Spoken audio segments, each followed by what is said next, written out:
Halo semuanya, apa kabar? Ketemu lagi dengan saya, Junaidi Florentinus. Di pertemuan kali ini kita masuk di bab 7, yaitu materi tentang garis dan sudut. Adapun pembahasan kita di pertemuan kali ini adalah yang pertama pengertian titik dan garis, yang kedua adalah kedudukan kedua garis. Pembahasan yang pertama yaitu titik dan garis. Sebuah titik hanya dapat ditentukan oleh letaknya, tetapi tidak mempunyai ukuran atau tidak berdimensi. Sebuah titik digambarkan dengan memakai tanda noktah, kemudian dibubuh dengan nama titik. Nama sebuah titik biasanya diberikan menggunakan huruf kapital atau huruf besar seperti A, B, C, D, E, atau Z. Supaya lebih pahamnya, kita coba melihat contoh titik yang sudah kita beri nama. Nah, ini ada 4 titik dan keempat titik ini akan saya beri nama, yaitu pertama titik A, titik C, titik P, dan titik S.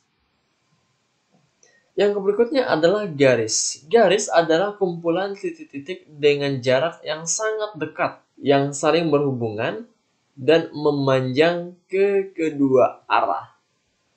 Sebuah garis hanya mempunyai panjang, tetapi tidak mempunyai lebar.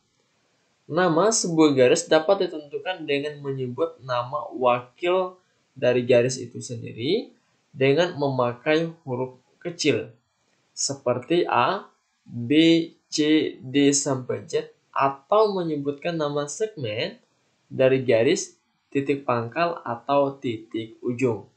Nah, supaya lebih jelas, kita coba melihat dari ketiga titik-titik ini. Ini titiknya agak lebih jarang, ini juga lumayan dekat, dan ini yang sangat dekat sehingga membentuk sebuah garis. Dan saya juga memberikan contoh garis yang sudah saya berikan nama. Yang pertama itu adalah garis F. Yang kedua, pemberian nama dari titik pangkal, yaitu A dan B. Makanya disebut dengan garis AB. Yang berikutnya adalah ruang garis PQ. Yang kedua adalah kedudukan kedua garis. Kedudukan kedua garis itu dibedakan menjadi 4. Yang pertama adalah saling berpotongan, yang kedua itu berhimpit, sejajar, dan bersilang. Dua garis dikatakan saling berpotongan apabila garis tersebut terletak pada satu bidang datar dan mempunyai satu titik potong. Sebagai contoh, di sini ada dua buah garis, yaitu garis M dan garis N. Kedua garis ini saling berpotongan dan memiliki satu titik, yaitu titik S. Yang berikutnya adalah dua garis yang saling berhimpit. Dua garis dikatakan saling berhimpit apabila garis tersebut terletak pada suatu garis lurus sehingga terlihat sebagai garis lurus. Sebagai contoh, di sini ada 4 garis sebenarnya, yaitu garis F, G, A, dan B. Garis ini kelihatan sepertinya hanya satu garis, namun dua garis ini saling berhimpit. Nah, kita coba, yaitu garis A dan B ini kita coba geser salah satu garisnya, yaitu garis A. Nah, kelihatan sekali sebenarnya garis ini adalah dua, karena dia berhimpit maka kelihatannya hanya seperti satu garis. Dan ini adalah contoh garis yang saling berhimpit.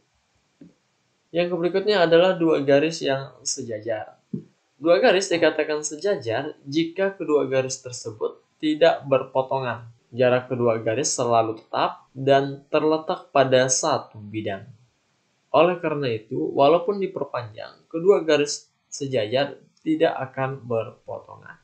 Sebagai contoh, di sini ada 4 garis, namun garis yang sejajar adalah garis H dengan garis S, garis A dengan garis B. Dan kedua garis ini, terutama garis H dan S, jika diperpanjang, pangkalnya tidak akan ketemu atau berpotongan. Maka inilah yang disebut dengan garis yang saling sejajar.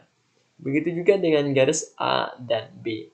Ketika garis ini terus kita tarik dan jarak pangkal kedua ujungnya selalu tetap, maka inilah yang disebut dengan garis yang saling sejajar. Yang terakhir adalah dua garis yang saling bersilang.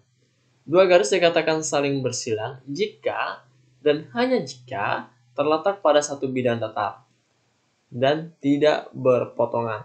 Coba kita memperhatikan sebuah gambar bangun ruang. Nah, dari gambar samping, garis yang bersilang dengan garis BG dan garis HF adalah oke. Sekarang kita cari dulu garis BG itu yang mana, yaitu dari titik ini sampai ke titik ini yang disebut dengan garis BG. Dia bersilangan dengan garis yang mana? Oke. Yang berikutnya adalah garis HF, yaitu yang ini. Nah, pertanyaannya adalah garis ini bersilang dengan garis yang mana? Oke, sekarang kita jawab. Jadi garis BG itu bersilang dengan garis DE. Jadi garis ini bersilang dengan garis yang ini, yaitu D ke F. Sedangkan garis H ke F itu bersilang dengan garis yang AC. Oke, sampai di sini dulu pertemuan kita kali ini. Sekian dan terima kasih.